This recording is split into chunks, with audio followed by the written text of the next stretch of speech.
Pasé 2 semanas en la unidad de tratamiento intensivo. Después me pasaron a un cuarto. Y este último viernes me liberaron, salí, ¿y sabe qué hora era? Era viernes, así cuando el sol ya se iba a poner. Es interesante, porque los pronósticos decían que todo el día sería nublado. Pero cuando aparecí en la puerta del hospital, porque finalmente los médicos me dieron de alta, el cielo se abrió y el sol brilló de una manera extraordinaria, como si Dios me sonriera y me dijera: hijo, una vez más has aprendido la lección de que aunque desde el punto de vista humano todo parece perdido, yo estoy presente. Entonces quiero agradecer a Dios, no porque simplemente me rescató de una situación tan delicada, sino porque hizo su soberana voluntad en mi vida. He aprendido lecciones valiosísimas y espero más adelante, cuando haya regresado a Brasil, a mi casa, porque ahora resta ese desafío. Necesito subir al avión, necesito estar con la oxigenación mínima para subir al avión. Pero gracias a Dios, honestamente te digo, creo que ya el próximo comentario lo voy a grabar desde casa. Gracias a ti por tus oraciones, por tu amor, por tu cariño. Eres lindo, eres amado de Dios. Y si este testimonio que estoy contando te va a ayudar a desarrollar más tu confianza en Dios, entonces gloria sea al Señor. Esta semana hablaremos de un nuevo y mejor pacto. El pacto antiguo en sí no tenía nada de errado, porque en el plan original de Dios era apenas tenía un propósito, y el propósito era llevarnos a Cristo. Sin embargo, ese plan tenía la participación humana. Los animales para ser sacrificados eran animales imperfectos. Y aunque los israelitas escogían lo mejor que tenían por orden divina, los mejores animales, los más sanos, desde el punto de vista humano, perfectos, eran animales y eran imperfectos, porque eran solo un símbolo para enseñar al pueblo que el verdadero Cordero de Dios vendría y sería sacrificado por nosotros. Por eso el versículo central de esta semana es Hebreos 8:6, y voy a leerlo comentando un poco. Dice así: pero nuestro sumo sacerdote ha recibido un ministerio mucho mejor. Está hablando de Cristo. Nuestro sumo sacerdote ha recibido un ministerio mucho mejor. Yo diría, un ministerio infinitamente superior, extraordinariamente sublime, porque Él era la realidad. Los animales eran apenas un símbolo. Los sacerdotes eran apenas un símbolo. Seres humanos, seres falibles, seres que hacían lo mejor que podían hacer, pero que ellos mismos necesitaban sacrificio por ellos. Por eso, el nuevo pacto, que es por gracia, no significa que el antiguo pacto, que también era por gracia, tuviera algo de errado en sí. No había nada, no había ningún problema. El problema es que en el antiguo pacto los seres humanos colocaron la mano. Y donde el ser humano coloca la mano, pues ¿qué dice la palabra de Dios? Hasta nuestras justicias, hasta lo que nosotros hacemos y nos parece bien, es como trapo de inmundicia. Entonces, por eso el ministerio de Jesús fue excelentemente superior.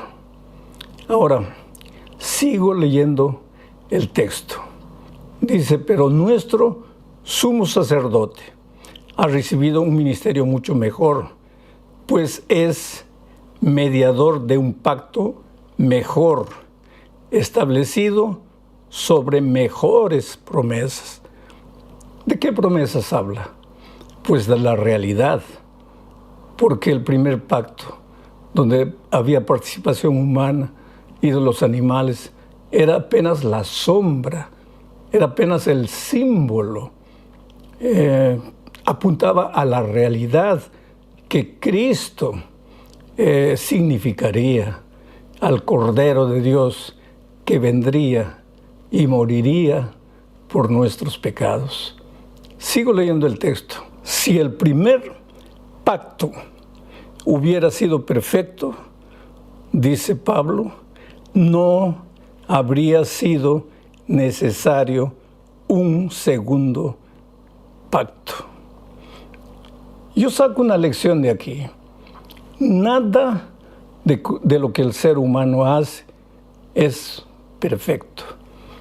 Oh, querido, cuando las cosas no te salen bien, cuando tú luchas, te esfuerzas, te colocas en las manos de Dios, le pides sabiduría al Señor, le dices, ayúdame, que esto funcione. Estoy colocando todo en tus manos, estoy pidiendo tu sabiduría.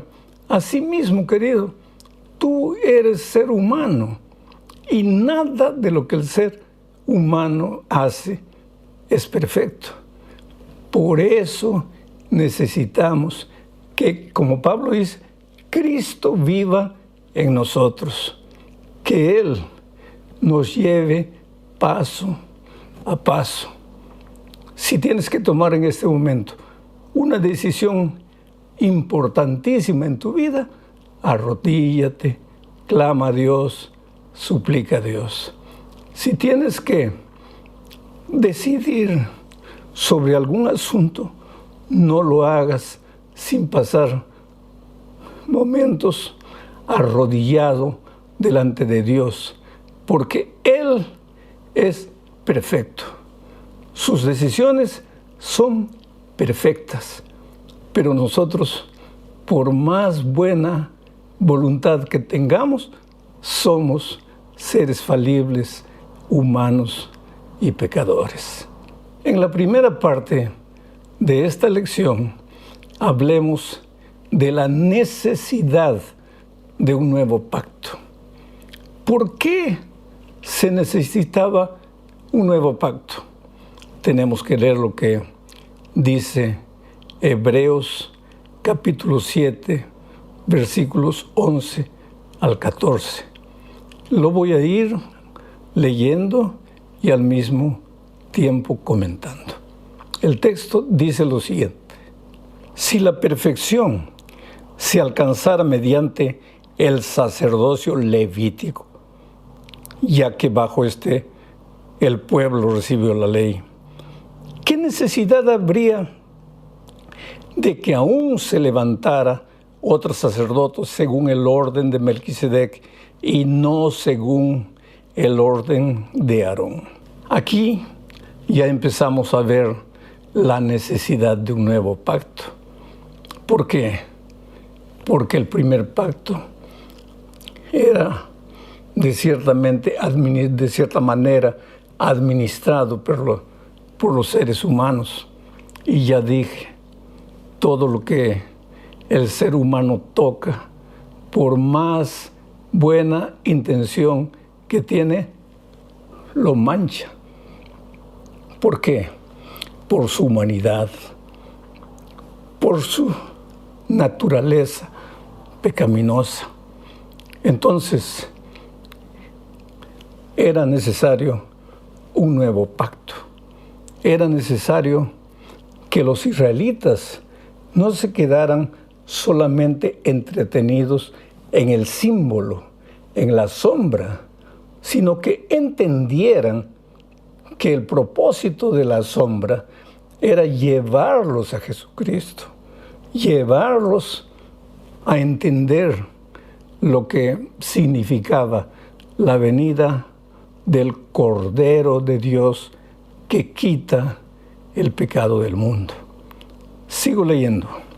Porque al cambiar el sacerdocio, también se tiene que cambiar la ley. Pero nuestro Señor, de quien la Escritura dice esto, era de otra tribu, de la cual nadie sirvió al altar. Es bien sabido que nuestro Señor procedía de la tribu de Judá, acerca de la cual Moisés no dijo nada en relación con el sacerdocio. Quiere decir, para los israelitas sería una ofensa que alguien que no era de la tribu de Leví decidiera ser un sacerdote, porque los israelitas estaban amarrados, y no hay que culparlos, estaban amarrados a una ley, a la ley de Moisés, que explicaba y determinaba todo el ceremonial de los sacrificios.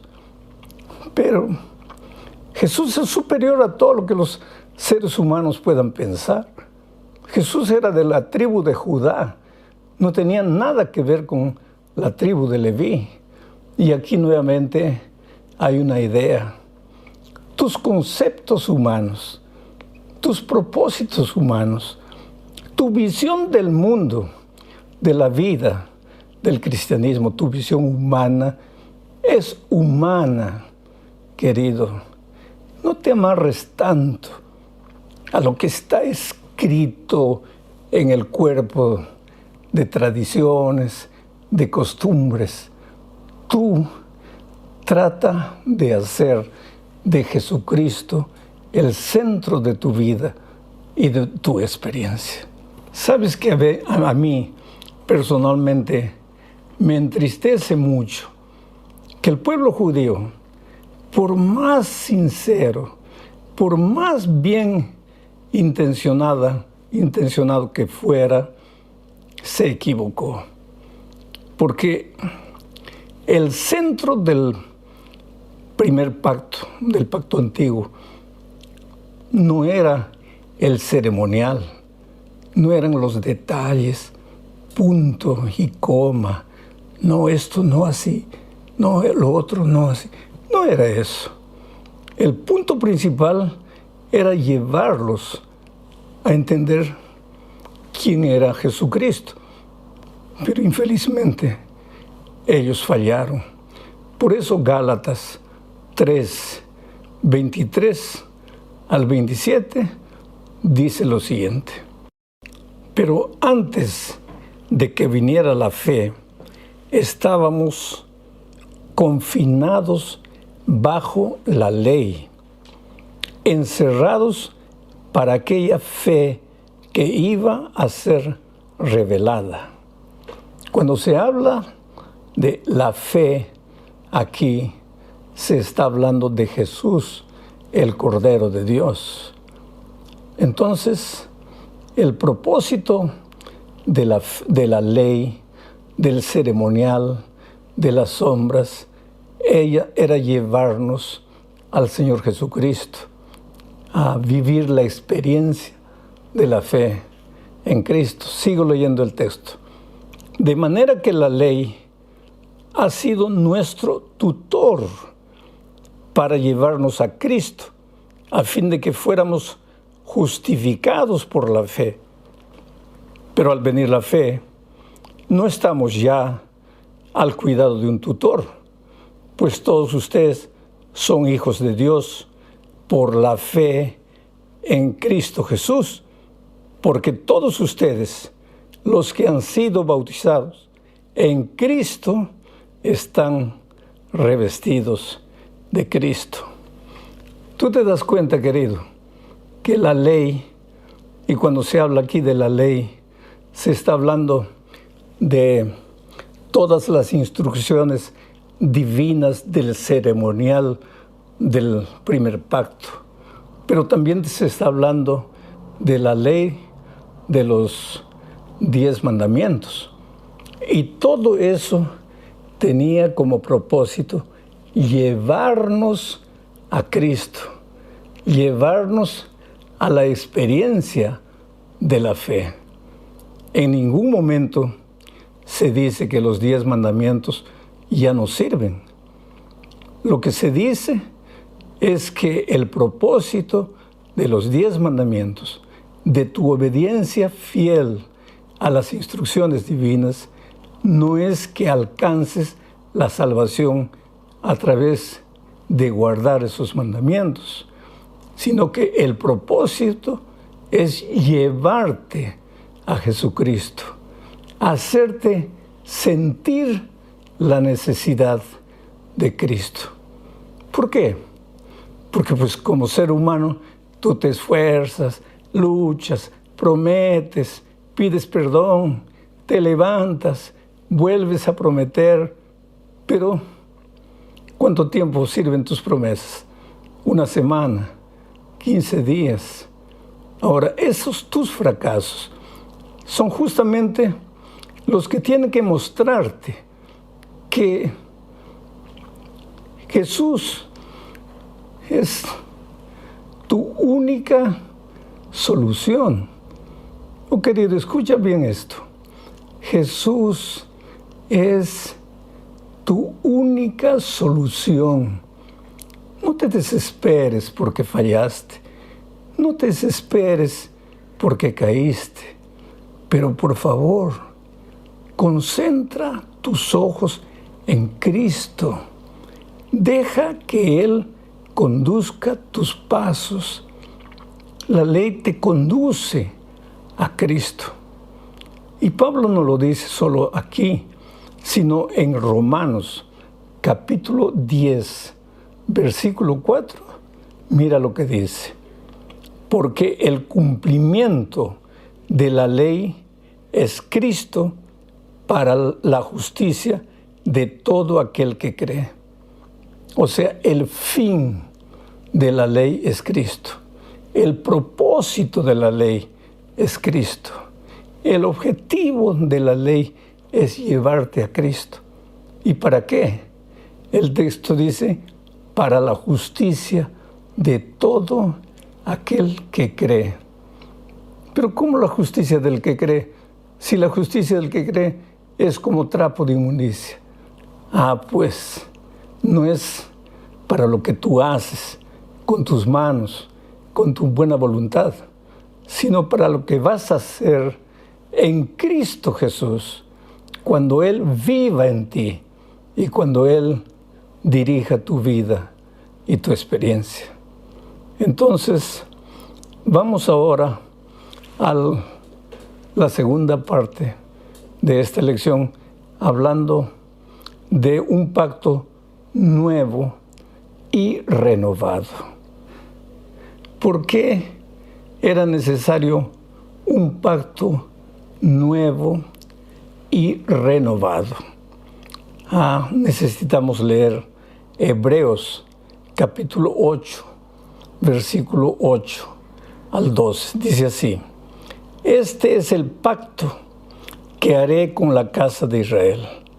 Después de aquellos días, dice el Señor, pondré mis leyes en su mente y las escribiré sobre su corazón. Yo seré su Dios y ellos serán mi pueblo. Ya nadie enseñará a su prójimo, ni le dirá a su hermano, conoce al Señor, porque todos me conocerán, desde el más pequeño hasta el más grande. Seré misericordioso con sus injusticias y nunca más me acordaré de sus pecados ni de su iniquidad. Qué maravilloso, querido.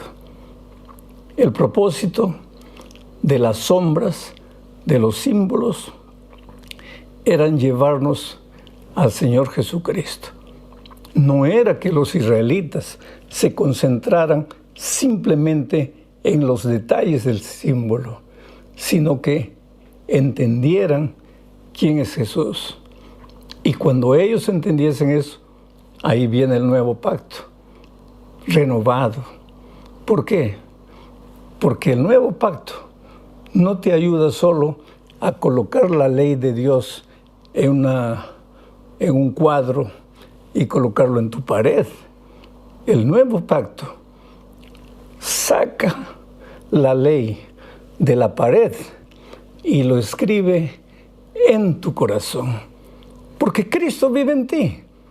No es que la ley no vale, sino que ahora lo que importa no es la ley escrita en un cuadro.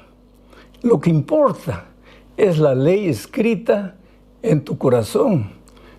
Tú haces las cosas ahora porque Cristo vive en ti.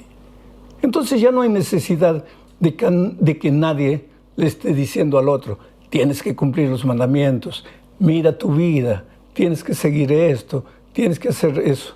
Porque el Espíritu de Dios hace ese trabajo maravilloso en el corazón. Es a esa experiencia que el Señor Jesucristo quería llevarnos. Pero vuelvo a repetir, qué pena que Israel se perdió en los detalles y nunca pudo mirar al Cordero de Dios que quita el pecado del mundo. Mi amigo querido, llegamos al fin de este comentario, hablando de que el nuevo pacto resuelve los problemas del corazón. Te voy a leer solo 2 textos que muestran la desesperada realidad del ser humano. Mira lo que dice Jeremías 17:1. El pecado de Judá está grabado con cincel de hierro y con punta de diamante. Está esculpido en la tabla de su corazón y en los cuernos de sus altares. El pecado está con diamante. Tú sabes que el diamante es una piedra preciosa, resistente a cualquier cosa. Y el pecado, dice aquí, de Israel, está en su corazón, esculpido, está grabado con diamante, con punta de hierro. En otras palabras, hagas lo que hagas, tu corazón es pecaminoso. No puedes, solo no puedes. Tú sabes que el objetivo de todas estas lecciones de Hebreos es llevarnos a Jesucristo. Es hacer entendernos que como seres humanos, sin Cristo, no somos nada. No valemos nada. No podemos nada. Hay otro versículo que quiero leerte y es Jeremías 13:10. Dice así: este pueblo malvado, y mira, no está hablando aquí solo de Israel, está hablando de mí, está hablando de ti, está hablando de Israel, está hablando del ser humano a través de todas las generaciones. Dice, este pueblo malvado no quiere oír mis palabras, anda divagando en su corazón y va en pos de dioses ajenos para servirles y adorarlos. Oh, mi amigo querido, ¿cómo sería diferente nuestra vida si aprendiésemos con humildad, con mansedumbre, a seguir las instrucciones divinas para nuestra vida? Al casarnos, al abrir un negocio, al buscar un empleo, al tomar decisiones. Pero ¿qué dice el texto de Jeremías aquí? Que el corazón malvado del ser humano cierra sus oídos a la palabra de Dios. Quiere hacer las cosas como Él quiere. ¿Y cuál es el resultado? Dolor, sufrimiento, lágrimas. Mira, si estás viviendo un momento difícil en tu vida, pregúntate, ¿no será que tomaste una decisión llevado por tus conceptos, llevado por tus ideas, o hasta llevado por el consejo de otro ser humano? Y la palabra de Dios y los consejos divinos. Hay una cosa interesante. La palabra de Dios no siempre dice lo que tú quieres que diga. No siempre te aconseja de la manera como tú quieres hacer las cosas. La palabra de Dios está ahí, está escrita. Y a través del Espíritu te habla al corazón. Pero tú tienes que ser humilde, suficiente, para aceptar esas palabras y aplicarlas a tu vida. Pero te digo una cosa, si en este momento estás sufriendo por causa de un hijo, por causa de la situación de tu matrimonio, si estás ahogado de deudas o si has caído en la vida espiritual, no te desesperes. Dios te ama. Tú eres precioso. Dios te llama. Te suplica que vengas, porque lo que más quiere es que seas feliz viviendo la experiencia de la salvación, con paz en tu corazón, delante de las adversidades más crueles de la vida. Que no te desesperes, que no te sientas solo, que no te sientas abandonado. El otro día alguien me preguntaba, pero pastor, yo no siento que Dios me ama. Es que, hijo, tú no necesitas sentir que Dios te ama. Tú necesitas creer que Dios te ama. Yo siempre digo, ¿te acuerdas del paralítico en el tanque de Bethesda? Cuando Jesucristo le dijo, levántate, toma tu lecho y anda. Si el paralítico hubiera dicho, pero Señor, yo no siento que estoy curado, se hubiera quedado paralítico para el resto de su vida. Pero aunque no sentía, él creyó y entonces se levantó y anduvo. Tú, no importa cuál es el momento que estás viviendo, por favor, no quieras sentir, porque el corazón humano es traicionero. Cuando estás mal, te hace creer que estás bien, te hace sentir que estás bien. Y cuando estás bien, te atormenta y te hace sentir que estás mal. Por eso olvídate. El diablo es terrible. te hace caer, después es el primero en venir y te habla al oído. Estás perdido, ya no hay esperanza para ti, abandona la iglesia. ¿Para qué? Nada de esto sirve. ¿Cómo nada de esto sirve, querido? Claro que sirve.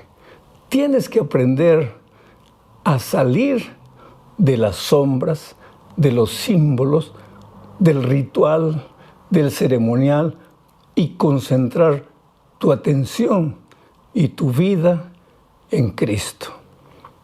Qué bueno que me acompañaste en el estudio de esta lección.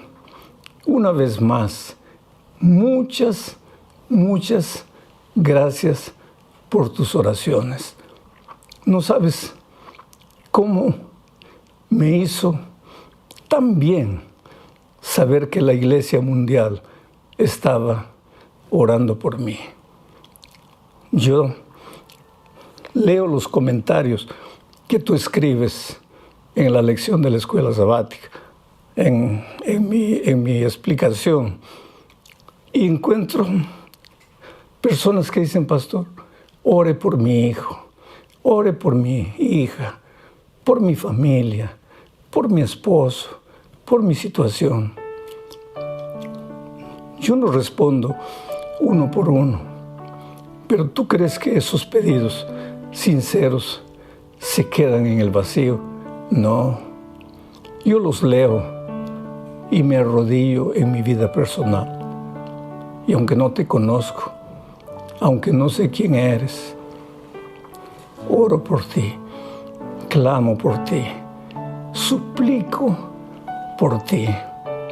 Vuelvo a repetir, no te conozco, pero un día en el reino de los cielos quiero encontrarte y que me digas así: pastor, yo fui una de las personas que oré por usted cuando estaba pasando por el valle de la sombra y de la muerte. Y yo te voy a decir: oh querido, qué alegría. Yo también oré por ti, porque dejaste tu comentario haciendo un pedido de oración. Un abrazo, mi querido amigo. Esta semana, Rusia amenaza invadir Ucrania. Mi segundo drama es ahora salir de este país, pero todavía necesito recuperarme un poquito más para volar hasta el Brasil, y eso no es fácil.